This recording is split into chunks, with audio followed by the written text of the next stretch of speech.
आज का जो टॉपिक है फिजिक्स में बहुत ही इम्पोर्टेंट टॉपिक लेके चलेंगे हम आज पढ़ेंगे हम Ohm's law, resistance and combination of resistance. ठीक है, सबसे पहले समझिए ओम्स लॉ क्या होता है। तो कहते हैं according to Ohm's law, according to Ohm's law, according to Ohm's law, ठीक है, according to Ohm's law potential, V को कहते हैं potential, potential is directly proportional to current. Ohm's law के अकॉर्डिंग याद रखना, according to Ohm's law potential is directly proportional to current. इसका ये सिंबल का मतलब होता है डायरेक्टली प्रोपोर्शनल। यहाँ पे लिखा है डायरेक्टली प्रोपोर्शनल, तो याद रखिएगा potential is directly proportional to current. और प्रोपोर्शनल जब भी हटाएंगे तो कोई ना कोई कांस्टेंट यूज करते हैं। यहाँ पे कांस्टेंट यूज करेंगे आर। आर क्या है? रेजिस्टेंस है।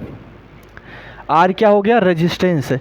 तो याद रखिएगा V is equal to R I, V is equal to क्या हो जाएगा? Are into I. क्लियर है? अच्छा, एक चीज़ और इसमें ध्यान देना, इनमें ग्राफ आता है, पोटेंशियल और करंट का ग्राफ। तो आप बताओ ये डायरेक्टली प्रोपोर्शनल है, इसका ये मतलब हो गया कि अगर हम पोटेंशियल बढ़ाएंगे तो करंट भी बढ़ेगा। डायरेक्टली प्रोपोर्शनल है ना, तो अगर हम पोटेंशियल को बढ़ाएंगे तो करंट भी बढ़ेगा। तो इसका मतलब है कि जो ग्राफ होगा वो कुछ ऐसा बनेगा। देखो, करंट यहाँ था तो पोटेंशियल यहाँ, करंट को हमने यहाँ से बढ़ा के इधर कर दिया, इतना बढ़ा दिया, तो देखो पोटेंशियल भी बढ़ गया, पोटेंशियल भी यहाँ से ऊपर आ गया कि नहीं आ गया। तो देखो करंट अगर हम बढ़ा रहे हैं, इधर ए एक्स एक्सिस है ना और ये वाई एक्सिस है, तो करंट को अगर हम एक्स एक्सिस में बढ़ाएंगे तो पोटेंशियल वाई एक्सिस में भी बढ़ेगा। इससे ये प्रूफ हो जाएगा कि potential is directly proportional to current. अब समझते हैं रेजिस्टेंस। रेजिस्टेंस क्या होता है? तो रेजिस्टेंस का काम होता है अपोज करना फ्लो ऑफ करंट को, to oppose the flow of current in conductor. Conductor में करंट के फ्लो को अपोज करना, ये इसे कहते हैं रेजिस्टेंस। और रेजिस्टेंस को हम डिनोट करते हैं आर से। और इसकी यूनिट याद रखना, क्योंकि हर एक पॉइंट का आपको यूनिट याद रखना है। यूनिट इसका होता है ओम, या सिंबल में ऐसे बना सकते हो आप।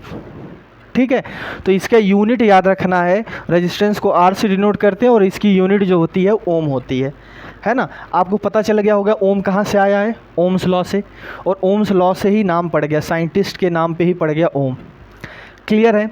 अब समझिएगा कुछ इम्पॉर्टेंट पॉइंट जो आपको समझने हैं। Some important point. और ये कुछ इम्पॉर्टेंट पॉइंट क्या है आप समझिए। जैसे सपोज करो एक वायर है, ये वायर है और इस वायर का लेंथ जो है L है। ये वायर है और इसका लेंथ L है। तो आप सोचो करंट जितना लंबा फ्लो करेगा रेजिस्टेंस उतना ज़्यादा लगेगा, है ना।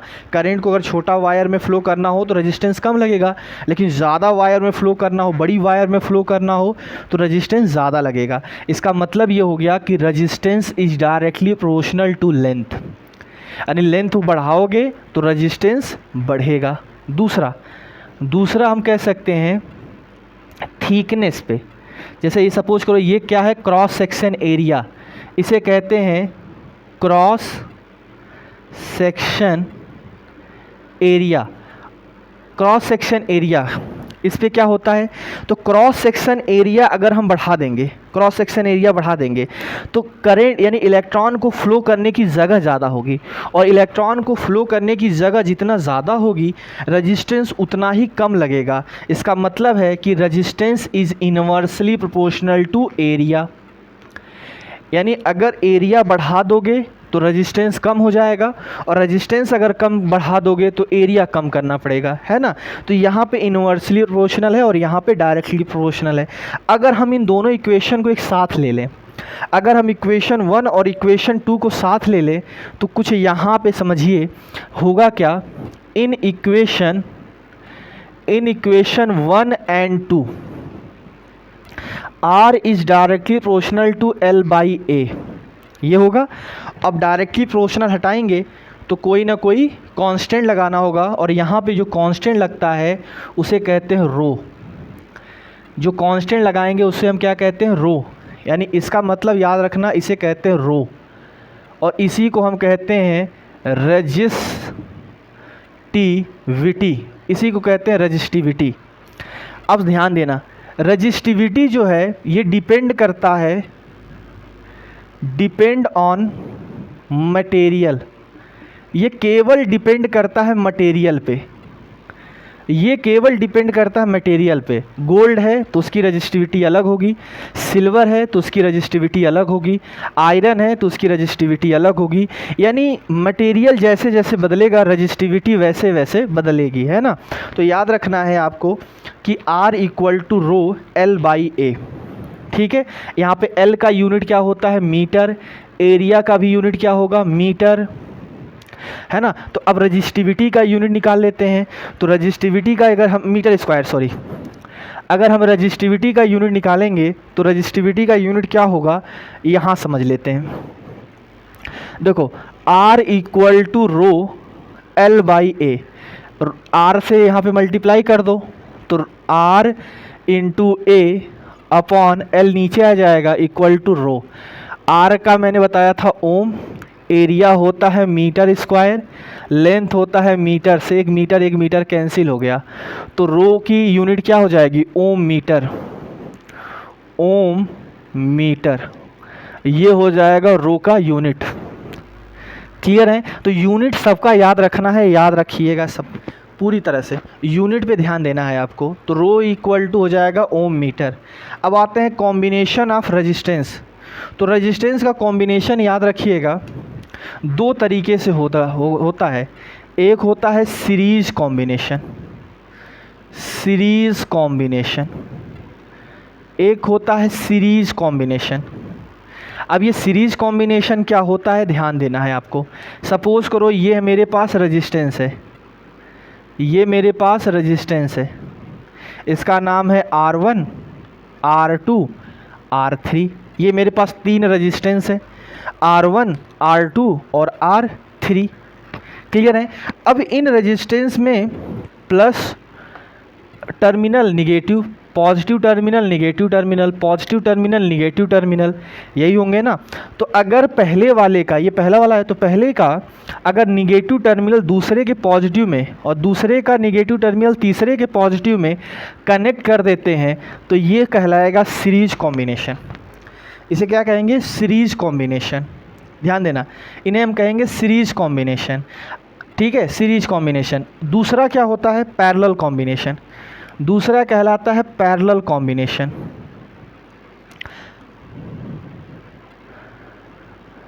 दूसरा होता है पैरेलल कॉम्बिनेशन। अब ये पैरेलल कॉम्बिनेशन कैसे होगा, ये ध्यान देना।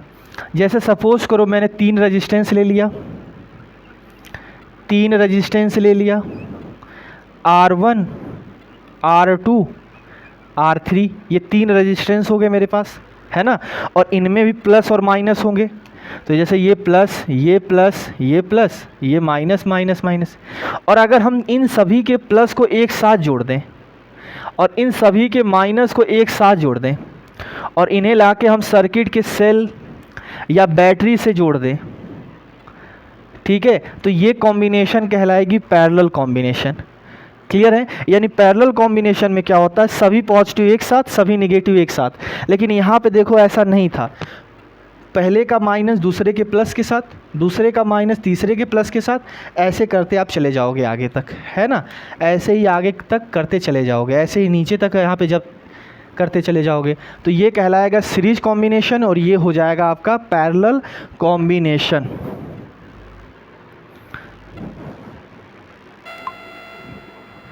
Series combination and parallel combination में आप समझिएगा कि सीरीज कॉम्बिनेशन में मैंने आपको बताया कि अगर तीन रेजिस्टेंस हैं R1, R2 और R3 और ये एक दूसरे से कनेक्ट हैं R1 R2 R3, और यहाँ पे नीचे आके ये सेल या बैटरी से कनेक्ट हैं।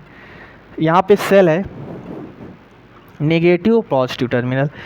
तो अगर आप सोचो यहाँ से करंट अगर I फ्लो करेगा, I करंट, तो वायर तो सेम है, इसमें भी I जाएगा, इसमें भी I जाएगा और इसमें भी I जाएगा। और अगर इसका पोटेंशियल मान लो V है तो इनका पोटेंशियल जो है वो अलग हो जाता है, इनका पोटेंशियल की वैल्यू क्या हो जाएगी, अलग। तो आपको याद रखना है 2 पॉइंट, इसमें सीरीज कॉम्बिनेशन में 2 पॉइंट आपको याद रखना है। पहला, करंट जो होता है वो सेम होगा, और दूसरा पोटेंशियल जो होगा वो डिफरेंट होगा। ठीक है, तो इन सीरीज में करंट जो होगा वो सेम और पोटेंशियल जो होगी वो डिफरेंट होगी। क्लियर है? अब यहाँ से निकालते हैं। देखो V किसके बराबर होगा, ये जो V है ये किसके बराबर होगा, इन तीनों के सम के, क्योंकि यहाँ से V 3 पार्ट में बट गया है। तो अगर 3 पार्ट में डिवाइड हो गया तो तीनों पार्ट को अगर हम सम करेंगे तो V के बराबर होगा, यानी यह हो जाएगा V1 V2 और V3। और V का ओम्स लॉ में फार्मूला पढ़ाया अभी, क्या होता है, I इंटू R। तो I R यहाँ पे सीरीज हो गया, तो यहाँ पे I सेम है R1, यहाँ पे I सेम है R2, यहाँ पे I सेम है R3। अब हम इन सभी में से I कॉमन ले लेंगे, तो I कॉमन लेने के बाद क्या मिलेगा, R1 R2 R3, I से I कैंसिल, तो I सीरीज R सीरीज हो जाएगा R1 R2 R3। तो ये याद रखिएगा सीरीज कॉम्बिनेशन ऑफ रेजिस्टेंस में जो फॉर्मूला होता है R1 R2 R3 होता है। क्लियर है? क्या होगा R सीरीज का, R1 plus R2 plus R3। ठीक है, ये चीज़ें याद रखना है आपको। उसके बाद आते हैं पैरेलल कॉम्बिनेशन ऑफ रेजिस्टेंस।